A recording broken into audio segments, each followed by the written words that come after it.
Welcome to the What to Read Next podcast. In this podcast, your host, Lori Amin, will interview published authors to chat about their work, journey to getting published, and their book recommendations. If you share a passion for books and always looking for your next read, then join us. Welcome to the What to Read Next podcast. Today's guest is author duo Jaida Jones and Dani Bennett. In this interview, we chat about how Jaida and Dani started writing together. We also chat about Master One, their latest YA fantasy, and more, and some book recommendations. Now let's go to the interview. Hi, Jaida. Hi, Dani. Welcome to the What to Read Next podcast. Hi. Thank you so much for having us. Yeah. So excited to have you both here. This is so excited. So Jaida goes first, and then Dani. Tell us a little bit about yourself. Okay, so I am a native Brooklynite and have lived in Brooklyn my entire life.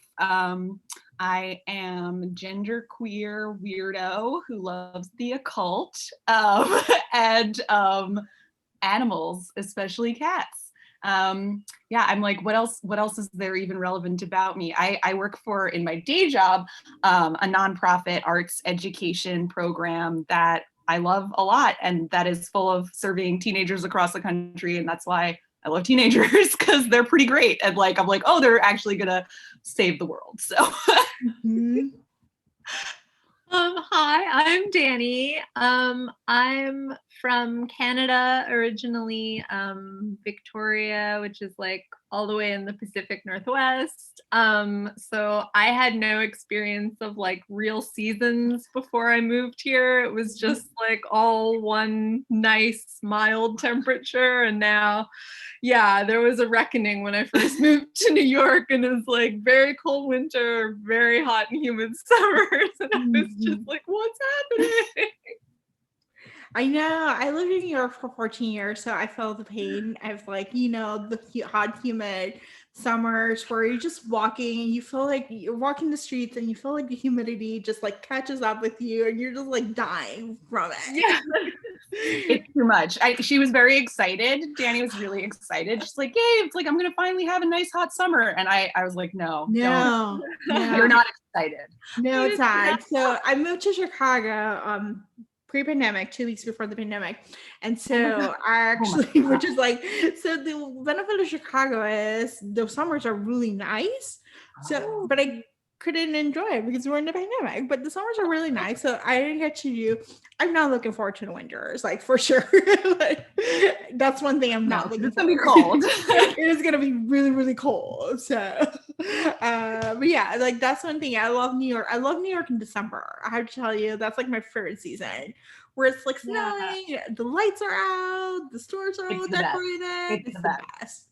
So yeah, and you just like feel it, because everyone gives New York a super bad rap, like that, we're all like not very nice, and it's true, like everybody sort of sticks to their own little world, but like in December in New York, it's like a magical time. It's wild. It's like you're like, oh, suddenly we're all like friendly and nice. Like, yes. It is so magical. So how do you come together? How did you guys meet?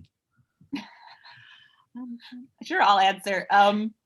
We met on LiveJournal. So we met like, when was it? In like 2006, 2007, on LiveJournal. So it was like back in the day when like meeting someone online wasn't a normal thing. And so it was like, people would be like, how did you meet? And it was like, oh, we met online, and you get a lot of weird stares. Now it's totally normal. Like everyone does it. But back then it was like, no, like I know that Dani is real. She's a real person. We have conversations on the phone. We met online, talking about like fan fiction and various stories that we really liked and tropes that we liked, and pretty much started writing together from that basis. Fell in love writing us together, and then she moved on out to live in New York with me. Like we're both Sagittarians, so like we just like commit wholeheartedly. We're like, okay, we're doing this. Like maybe it's not planned out, but we're gonna do it. And so she like moved across the continent and to another country, and so that we could write together in person. I love this. And so what kind of fan fiction did you start out? So I mean, I really wrote for anything and everything. Like I was just like a crazed, voracious writer. This was like the age of when Harry Potter was the big thing. And like my issue with Harry Potter was that there really wasn't like queer representation in those pages. So that was what I was sort of seeking to create for myself. Yeah, and I think related to that, and what I ended up being my own interest sort of in the fan fiction realm was I was reading a lot of Harry Potter, but also Lord of the Rings. And I feel like that I also really craved like more female characters or like someone that I could like relate to and see myself in. And I feel like that was not necessarily like lacking in the fantasy, but sort of lacking in a lot of the fantasy that I was reading at that time. So that was, yeah, what sort of drew me to like these fan generated or fan made stories where like, yeah, there were all these different exciting narratives that had been hinted at being possible in the actual text. I love this. Yeah, I'm always fascinated with fan fiction and like how many writers come from that world. Like, and they have a community like you just do, and it's a whole different ballgame because you're writing for an audience, and so you have to keep the audience engaged. That's what I love too, and that's what I honestly like miss in writing original stuff is that like with fan fiction, you post like it chapter by chapter or like section by section, and people are commenting and interacting with you, and it becomes like this community experience as opposed to something you're doing alone. And obviously like I write with a writing partner always because like I just don't like to be alone during that like I like to have that element of excitement and external input that changes what it is I'm preparing for, and then I have to be like, ooh, wait, that's a great idea, like how do I do that next? So how do you write like as a partner, as a duo? Like do you outline, do you share like stories, like share work, or do you split it into POVs? Like what's the process like? So we usually write from a few different characters' POVs, but we both write for everyone's POV. We're not like simple. We don't like be like, you take this character, I'll take this character. I feel like that would be less complicated. But it's not. That's not how we do it. Yeah, so usually Jaida will start. She's like the idea person. Usually she'll have like a good idea and she'll be like, this is how it should start. And so she'll write maybe like the beginning of something and then she'll send it to me and I'll just like pick up from where she left off, basically. Yeah, it's like a volley. It's kind of like a game of like word tennis. Not that I know how to play tennis, but like it's like just bapping it back and forth. Usually we'll like write like a page to 2 pages each. Or in my case, like I'll write until I feel stuck and then I'm like, your problem, and pass it on. And then Dani will find a way to solve the problem that I wrote myself into. And we just pass it back and forth in that way. We usually do try to at least plan a little tiny bit in advance in terms of like, okay, in this chapter, like what is it we're trying, like how are we moving the plot here? Like what's what information are we learning, what's happening? And we sometimes talk that out in advance just to get like a general sense of like where we think we're going, where we want to go, where we want to move the manuscript. But with a first draft, it's usually like as fast as possible, like keep the momentum going, keep the excitement going, and worry about fixing everything in round 2. Gotcha. Yeah, I think that makes sense. It's like you want to write fast and just write fast and dirty and just get it out of the way. And then you can go back and be like, okay, what makes sense? What can stick? What doesn't work? What characters need a little bit more refinement, or which twist we need to figure out, put it in. So yeah, that's really true. Yeah, it's I always like have to remind myself of that at the very beginning, because every time we start a new project, I'm always telling myself this will be the one where like we get it right in the first draft, and then like 50 pages in, I'm like, oh right, getting it right in the first draft is not possible for us mere mortals. So let me just let go of that dream for now. Yeah. So let's see. What was your journey to get that first book published? Yeah, so it's actually funny, like our experience with getting our very first book published was very different from our experience like publishing this is our first young adult like fantasy. Mm-hmm. And so these were like 2 totally different experiences. I feel like our first book we kind of sort of just got extremely lucky, like at the right moment in time. A lot of things sort of fell into place, and I feel like it definitely did not give me an appreciation for like how difficult it could be going forward. But now we definitely have an appreciation for how difficult it can be, because like, you know, we love young adult fantasy, and that was sort of always like what we wanted to write. But actually getting there, it was like, a nice solid like 5+ years of just like endless rejections where you're like, will we ever sell a book? But ultimately, yeah, our amazing editor Alice took a chance, like saw what we wanted this book to be when it was in its first, you know, or not really first draft, but like in its third or fourth draft, and was on submission.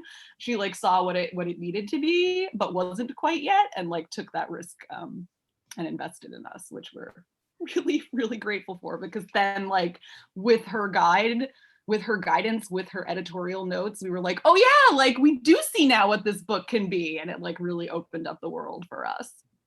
Let's talk about YA fantasy, because that's just a whole ball game. There's world building, there's characters, there's action, it's a very structured, it's a very challenging, genre, like, because you gotta think all these elements and put them together in one story or a series of books, like, and you have to keep the reader engaged with them. So what draw you to the genre first, and then what do you hope your readers will get from this book based on most YA fantasy like lovers?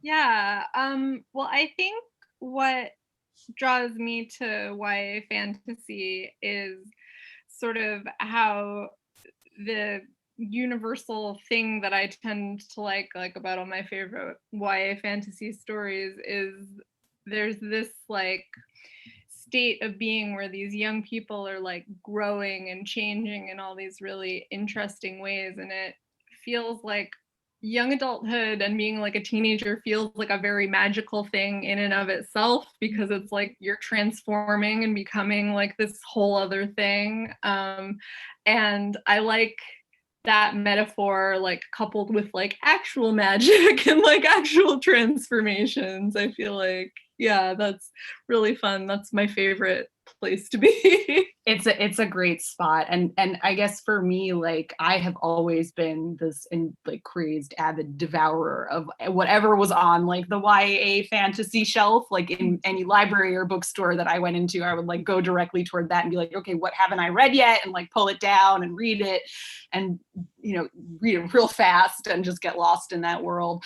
But for me, what I never saw in that genre were like any queer characters, like or characters with chronic pain disabilities, which is also something that I have and that I deal with, so it was hard for me to reconcile like who I was with the stories that I loved to read, and not getting that representation. Like that really harmed me, I feel like, as a kid, because when I was younger, I wanted these amazing, glorious romances. The only frame of reference that I had for those were heterosexual romances. Like there was nothing queer in them. So I was like, well, I want a romance, and this is what romance looks like. There's a boy and a girl, and that must be what I want. And it like took a lot of years of like undoing that in my brain to realize like, oh no, actually, like there can be these fantasy adventures like for people like me as well. Maybe they're not up on the shelves at back in the 90s when which was when I was reading everything, but so that's like been my crusade forever, I guess, or like since like realizing that I was actually a queer person and who just did not have the representation as a younger person, as a young reader, to like know that. Yeah, I love the fact that we're getting more and more. And so 2020, the landscape looks very different. And I hope that in 2024, it looks even more different, that is more on voices, that is more queer, that is more diverse, that we get to see all these different voices. because it makes an impact when you see yourself in a book and you see yourself, your experience, or see your character going through a fantasy adventure, and then they're queer, or they're struggling with chronic pain, or they're Latino, or they're like whatever it is, like it just gives you, like, it opens up the world, you know, for readers. And it's always like been so weird to me that I'm like, I was reading about like dragons and elves and like orcs and whatever monsters, but like that was okay to imagine, but like same-sex couples or like any kind of like real representation, like that never made it in there. So it was like a weird thing where it's like dragons are actually like more acceptable than like a gay person. Like what? Like so it messes with your head, you know? Like, well, I think it's like the same goes with vampires, like, you know, like all the obsession with vampires, like vampires, and you're like, well, what if there's vampire and a med, or what if there's two female, like what if it's not? Like what would happen? You know? It's the exact so it's just you know, that's something that I always want to see, because there, you know, as more and more actual representation happened in young adult fiction, which is like amazing, and it's really like it makes me cry every time I see it. Like I really do get deeply moved that there's all of these options. But what I like don't see as much is representation in genre fiction. So usually like it's like a queer contemporary, but I'm like, no, like give my gays some swords and let them save the world. Like yes, I feel you. I read a lot of romance, like that's actually the genre that I read. And so I have to tell you, like there's some queer paranormal, but there's not a lot of it. And I'm like, where is it? Like, where is it? Exactly. I'm like, come on. You know, you're like, okay, where is it? And like, there's some people, up and coming authors doing great work, but I'm like, we need more.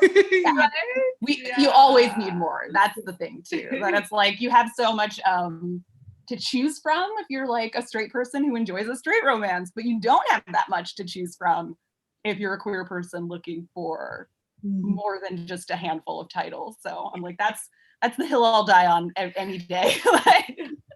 That sounds good. So let's talk about Master of One. Let's talk about what's the source of inspiration, what it was like to build a world and build this adventure that you just created. Well, so Master of One kind of came about. We were watching the Netflix reboot of the Voltron animated series, and it kind of reminded us of all these shows that we had watched in our youth, where it's like there's like a team of like young people, and they each like pilot like a big robot, and then the robots all join together and like be one big super robot. And so we thought, you know, we really love those kinds of stories, but we've never really seen that concept done in a fantasy setting. As opposed to like hard sci-fi. Right. And that was sort of the initial, I guess, like spark of an idea for Master of One. And then sort of like while that was happening, I got diagnosed with breast cancer. We realized I had breast cancer. So that was it's a fun time to like learn that you have breast cancer at like 28. Yeah. Like what the hell? Like I was like, no, this doesn't seem right. This is like, not what I anticipated. Yeah, this is not good. Right. So then like Master of One was like very much like our escapism project. We were like, we're just gonna write like everything that we love and all our favorite tropes and just like yum comfort food for ourselves. Yeah, so exactly. Speaking of favorite tropes, what are some of your favorite tropes to write? What are some of your favorite tropes to read also? Because I'm always curious. Oh, like enemies to lovers, but also like childhood friends to enemies to lovers. Because I think that's such a specific one that always gets us good. And like queer found family or found family in general, where like, you know, people find each other and like create that acceptance, that world of acceptance for themselves amongst themselves. Teams, as Dani had mentioned, like any kind of like team situation, it's just so much fun because the dynamics are always like so much fun to play around with. What else am I missing? This is also like I feel like this is very specific, and I'm like, maybe this is just something I like and not necessarily a trope, but I love like the idea of like knights and people like swearing service to like a cause or like a person that they're really devoted to. I'm like, that's my favorite. Yeah, For devotion, sure. like, yeah. Those are good. And what else do we love? I also really, as evidenced by like everything we've ever published, like I'm just super into like familiars and like not necessarily like artificial intelligence, but like that liminal creature where it's like, is this like a natural thing? Is it like magic that animates this creature to have more intelligence than like you would expect? I just love, because we have a lot of cats and like I love cats and I love animals in general, animal companions. So like familiars are, anytime there's a familiar, I'm like, yes. Classy animal that like, you're like, yes, that is exactly how like a cat would talk. Oh my God, I love it. Yeah, talking animals is a big one. Big one, yeah. I love this. So let's see, what are some of your upcoming projects? So right now we have like a few less formed ideas that we're sort of working on editing and like molding into shape. We have like some ideas for a sequel to Master of One or maybe like companion books set in the same world. So we're really hoping that we'll get a chance to tell those stories because once you've done all the world building, then it's like, then you get to have honestly, I'm a serious sprinter. So honestly, I was like, okay, is she gonna tell me that there's gonna be another book? You know, because I was like, you build a world and you meet your characters, and even though you follow different characters in a companion novel, you want to go back to your friends. It's like that's exactly it. I'm like, I'm never ready for the like a book to end or a series to end. Yeah. Like when I'm reading, and when I'm writing, it's even more pathological. I'm like, no, these are my pals. Like I want to visit them again, or else I'm gonna miss them. Yes. Like it's one of those things I was like, I just want to like bench and sit down and just get lost in the world and then see my friends and then see them grow up and then see them more.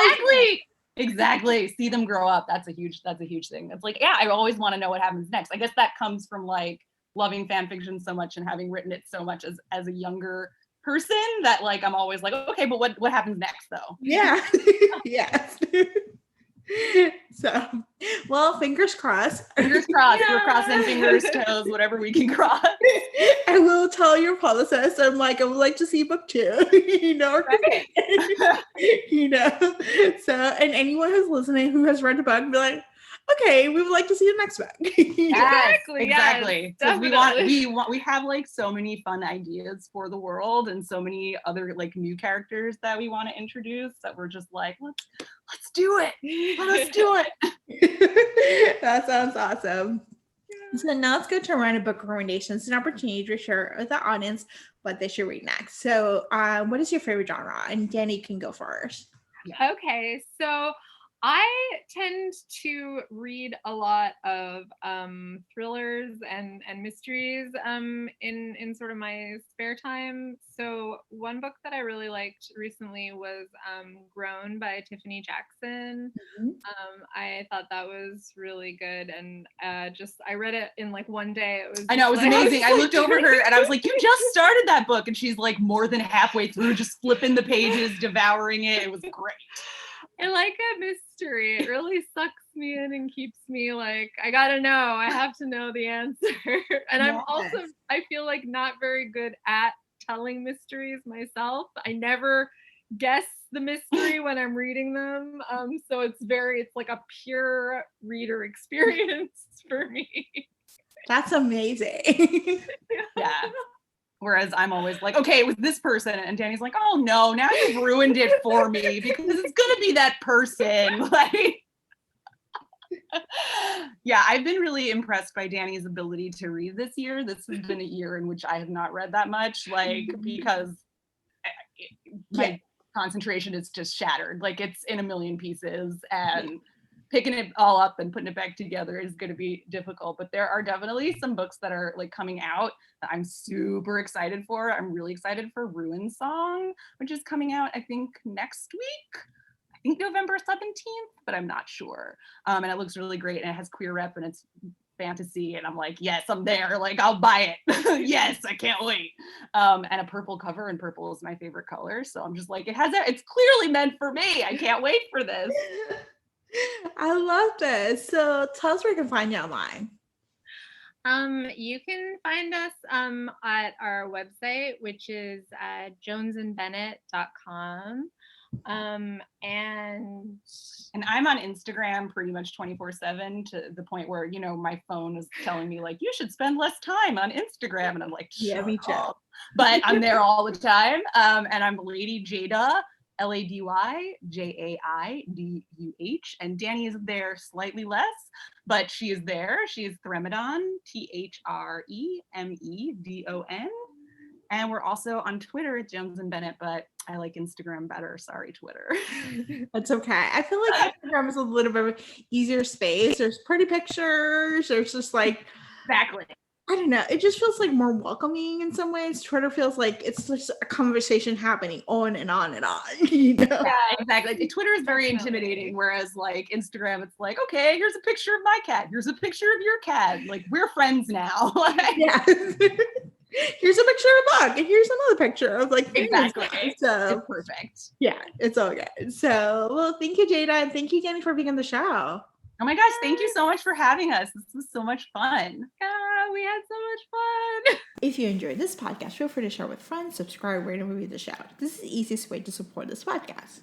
Once you connect with fellow romance readers and make new friends, get weekly book recommendations, attend monthly meetups, then join our Patreon community. You can join at whattoreadnextblog.com/Patreon. Romance lovers, check out Queen Bee Reads Etsy shop for cute and comfortable bookish apparel. The shop also features social justice apparel and fun items from some of your favorite TV shows like The Schitt's Creek and The Office. Use code WhatToRead10 to save. Visit whattoreadnextblog.com/QueenBeeReads. What to Read Next podcast is part of the Frolic Podcast Network. Discover new podcasts to love on frolic.media/podcast. Thank you so much for listening and have a great day.